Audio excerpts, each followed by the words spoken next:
मीनलने डोळे उघडले. घड्याळात पाहिले तर 9 वाजले होते. बापरे, आज तर उठायला खूप उशीर झाला. हे असं कसं होऊ शकते? मी तर गेल्या किती वर्षापासून वेळेवर उठत आहे. आज माझ्यामुळे शुभ्रा पण शाळेत जाऊ शकणार नाही. शशांकला पण ऑफिसला जायला आज उशीर होईल. ते सगळं ठीक आहे, पण आज सासूबाईचं बोलणं मला दिवसभर ऐकावं लागेल. पण सासूबाईने आज मला एवढ्या उशिरापर्यंत कसं काय झोपून दिलं? आता सासूबाईने पूर्ण घर डोक्यावर घेतलं असेल. आता बाहेर काय सुरू असेल देव जाणे. मीनल घाबरतच उठली. तोपर्यंत तिचा नवरा शशांक हसतच खोलीत आला. तो ऑफिसला जायला तयार झाला होता. तो तिला म्हणाला, गुड मॉर्निंग मीनल. मीनल, तू का उठत आहे? टेन्शन घेऊ नको, मी आज टिफिन नेणार नाही. मी आज लंच बाहेरच करणार आहे. खरं सांगू का मीनल, आज मला जावं वाटत नाही, पण महत्त्वाची मीटिंग आहे, त्यामुळे जावं लागत आहे. पण काळजी करू नको, मी संध्याकाळी लवकर माघारी येतो. आल्यावर आपण बाहेर फिरायला जाऊ. आणि त्याने प्रेमाने मीनलला मिठीत घेतलं आणि नंतर तो बाय म्हणून शशांक ऑफिसला निघून गेला. शशांक गेल्यावर पटकन मीनल उठली आणि बाहेर आली. तिने पाहिलं की किचनमधून कोणताच आवाज येत नव्हता. मीनलने पाहिलं की सासरे नाश्ता करत होते आणि त्यांच्या ताटात इडली, सांबार आणि चटणी दिसत होती. सांबारमधून खूपच छान वास येत होता. सासऱ्यांनी सगळा नाश्ता बाहेरून आणला होता. सासूबाईचा तोपर्यंत आवाज आला. त्या म्हणाल्या की थांबा 1 मिनिट, मी तुम्हाला नाश्ता वाढते, नाहीतर तुम्ही सगळा नाश्ता खालीच सांडसाल. मला चमचा सापडत नाही. चमचा कुठे आहे? अहो, तुम्हाला दिसत नाही का? इथे समोरच चमचा आहे. विनाकारण चमचा चमचा करत असता. तोपर्यंत सासरे म्हणाले, अगं सुनबाई, एवढ्या वेळ कधी झोपत नाही. आज झोपली आहे, त्यामुळे जरा हळू बोल, नाहीतर सुनबाई उठेल. पण हा नाश्ता सुनबाई उठेपर्यंत थंड होईल. सासूबाई म्हणाल्या की सुनबाई केव्हा पण उठू द्या, मी तिला हा नाश्ता गरम करून देते, कारण हा नाश्ता तर तिच्या आवडीचा आहे. सासू सासऱ्यांचं बोलणं मीनल आश्चर्याने पाहत होती. अचानक सासूची नजर मीनलवर पडली. त्या म्हणाल्या की अगं मीनल, तू उठली? ठीक आहे, बरं झालं तू उठली. आज तुझ्या सासऱ्यांनी तुझ्या आवडीचा नाश्ता बाहेरून आणला आहे, त्यामुळे पटकन आंघोळ करून ये. आपण हा नाश्ता गरम गरम खाऊ आणि त्यानंतर मी चहा करते. आपण तिघे मिळून मस्तपैकी गप्पा मारत चहा पिऊ. मीनल पटकन आंघोळ करून आली आणि टेबलवर बसली. म्हणाली की आई, शुभ्रा कुठे आहे? ती दिसत नाही. तोपर्यंत सासरे म्हणाले की अगं सुनबाई, मी तिला शाळेच्या बसमध्ये बसून आलो आहे. ती शाळेत गेली आहे.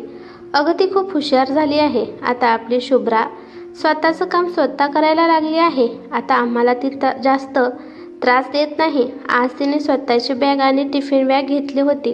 मला काहीच घेऊन दिले नाही. ती म्हणाली की आजोबा, तुम्ही माझं दप्तर आणि टिफिन बॅग घेतल्यावर तुम्ही पडचाल, त्यामुळे तिने मला दिलं नाही. पण तिच्या शाळेचं दप्तर खूपच जड होतं बाई. आणि मला जाताना म्हणाले की आजोबा, आता मी गुड गर्ल आणि स्ट्रॉंग गर्ल झाली आहे, त्यामुळे मला नेण्यासाठी येऊ नका, मी एकटीच घरी येणार आहे. आजोबा नातीचे गुणगान गात होते. अहो, आपली नात तशी हुशारच आहे, परंतु दूध पिताना आणि जेवण करताना तेवढं वेळ येतं. ती पोट भरून जेवणच करत नाही. मला तर असं वाटतंय की अन्नपूर्णा तिच्या पोटातच आहे, त्यामुळे तर जेवण न करता तिच्यामध्ये एवढी ऊर्जा असते. अगं सुनबाई, तू बघत काय बसले आहेस? घे ना, आणि गरम गरम आहेत, पटकन खा. आणि तू शुभ्राचं टेन्शन घेऊ नकोस, तिच्यासाठी मी सँडविच बनवून दिलं आहे. आई, तुम्ही आज मला लवकर का उठवलं नाही? आज मला उठण्यासाठी खूपच उशीर झाला आहे. आणि तुम्ही हे सगळं काम का केलं आहे? त्यानंतर मीनल म्हणाले की दुपारच्या जेवणासाठी काय स्वयंपाक बनवू? सासूबाई म्हणाल्या की सुनबाई, तू आज काहीच काम करू नकोस.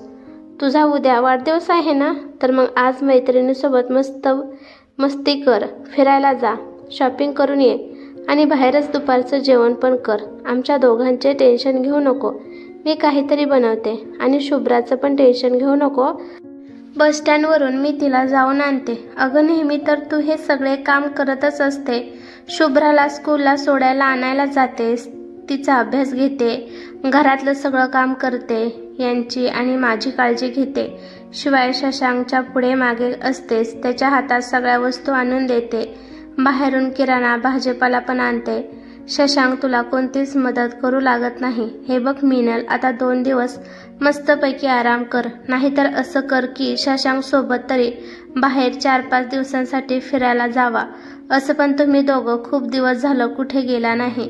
आणि हो, शुभ्राला सोबत घेऊन जाऊ नका. आम्ही तिची चांगली काळजी घेतो.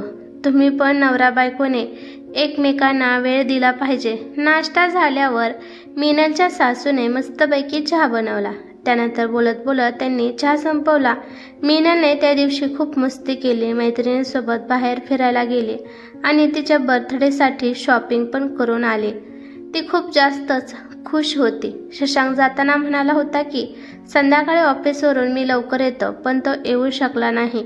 तो त्याच्या मित्राच्या पार्टीला जाणार होता, त्यामुळे तो रात्री उशिरा येणार होता. त्यामुळे सासू सासरे पण त्याची वाट न पाहता झोपले. मीनल पण शुभ्राला घेऊन झोपी गेली. काही वेळानंतर मीनलच्या कानावर काहीतरी आवाज येऊ लागले. त्यामुळे ती खूप गडबडीने उठली. तिने बाजूला पाहिलं तर तिथं शुभ्रा पण नव्हती. ती खूप घाबरली. 6 वर्षाची शुभ्रा कुठे गेली असेल या भीतीने पटकन हॉलमध्ये आली. हॉलमध्ये सगळीकडे अंधार होता. अचानक लाईट लागली. सगळेच तिला हॅपी बर्थडे म्हणून ओरडले. तिचा नवरा शशांक, सासरे, शुभ्रा सगळे तिला हसत विश करत होते. शशांकने येताना एक छोटासा केक पण आणला होता. मीनलने केक कट केला आणि सगळ्यांनी तिला केक भरवला. त्यानंतर थोड्या वेळ सगळ्यांनी मस्ती केली आणि सगळे झोपी गेले. सकाळच्या वेळी मीनल उठली आणि तिने पाहिलं की तिच्या उशापाशी एक छानसं ग्रीटिंग कार्ड होतं. ते ग्रीटिंग कार्ड शुभ्राने तिच्या नाजूक हाताने बनवलं होतं. ते ग्रीटिंग कार्ड पाहून मीनल खूप खुश झाली. त्यानंतर शुभ्रा तिथे आली आणि तिने एक नेल पॉलिशची बॉटल तिने आईला दिली आणि म्हणाली की मम्मी, मी हे तुझ्यासाठी आणलं आहे. मी माझ्या पॉकेट मनीमधून काल आजोबाला घेऊन खरेदी करून आणलं आहे. हे ऐकून मीनलच्या डोळ्यात अश्रू आले आणि तिने तिच्या मुलीला जवळ घेतले. त्यानंतर शशांक तिथे आला. शशांकने तिला डोळे बंद करायला सांगितले. मी तुझ्यासाठी सरप्राईज आणला आहे. मीनलने पटकन डोळे बंद केले. शशांकने तिला सोन्याचा नेकलेस आणला होता. त्याने खूप प्रेमाने तिच्या गळ्यात तो नेकलेस घातला. त्यानंतर शशांक म्हणाला की माझ्या बायकोच्या गळ्यात हा नेकलेस किती छान दिसत आहे. माझ्या बायकोमुळे या नेकलेसला शोभा आली आहे. नवऱ्याच्या बोलण्यावर मीनल लाजली. मीनल शशांकला काहीतरी बोलणारच होती तेव्हा तिथं सासू सासरे आले. मीनलने त्या दोघांचे आशीर्वाद घेतले. त्यानंतर सासू सासऱ्यांनी दोघांनी मिळून तिच्या हातात 2 गोव्याचे तिकिटे दिले. ती म्हणाली की एवढं मोठं सरप्राईज देण्याची काहीच गरज नव्हती.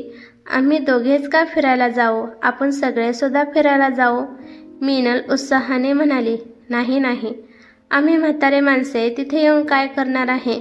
असं पण आता फिरायची गरज तुम्हाला आहे. आम्ही शुभ्राला सांभाळतो. तुम्ही दोघे मस्तपैकी एन्जॉय करून या. तुम्ही दोघं आल्यावर आम्ही दोघं मग जातो फिरायला, सासरे गमतीने म्हणाले. शशांक आणि मीनल दोघे पण लाजले. सासूबाई म्हणाल्या की चला चला, पटकन जाण्याची पॅकिंग सुरू करा. तुम्हाला उद्या सकाळी निघायचं आहे आणि आज संध्याकाळी आपण मस्त पार्टी करू. आज संध्याकाळी आपण मीनलच्या आवडीचं सगळं जेवण बनवायचं आहे. मीनलचा दिवस खूप छान गेला. संध्याकाळी पण तिच्या आवडीचं सगळे जेवण बनवलं होतं. रात्री मीनलचं औक्षण करून तिच्या सासू सासऱ्यांनी तिला खूप आशीर्वाद दिले. मीनलला आज सगळ्यांकडून खूप प्रेम मिळालं होतं. उद्या सकाळी जाण्याची पूर्ण तयारी झाली. सकाळच्या वेळी लवकर उठून मीनल तयार झाली. असं पण गोव्याला फिरायला जायचं आहे, त्यामुळे रात्री मीनलला खूप वेळ झोपच येत नव्हती. दोघे पण गोव्याला पोहोचले. त्या दोघांनी फुल एन्जॉय केलं.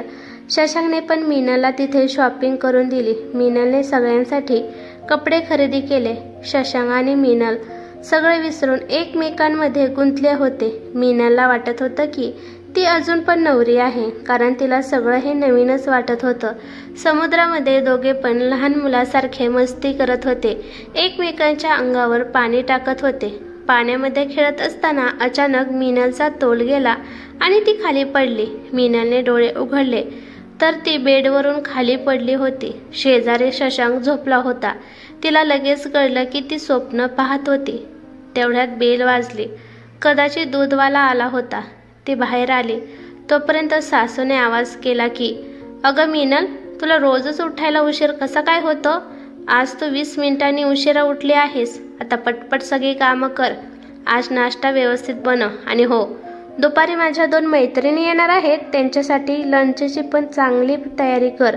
आणि हो, आज कुठे बाहेर जाऊ नकोस, आज घरीच थांब.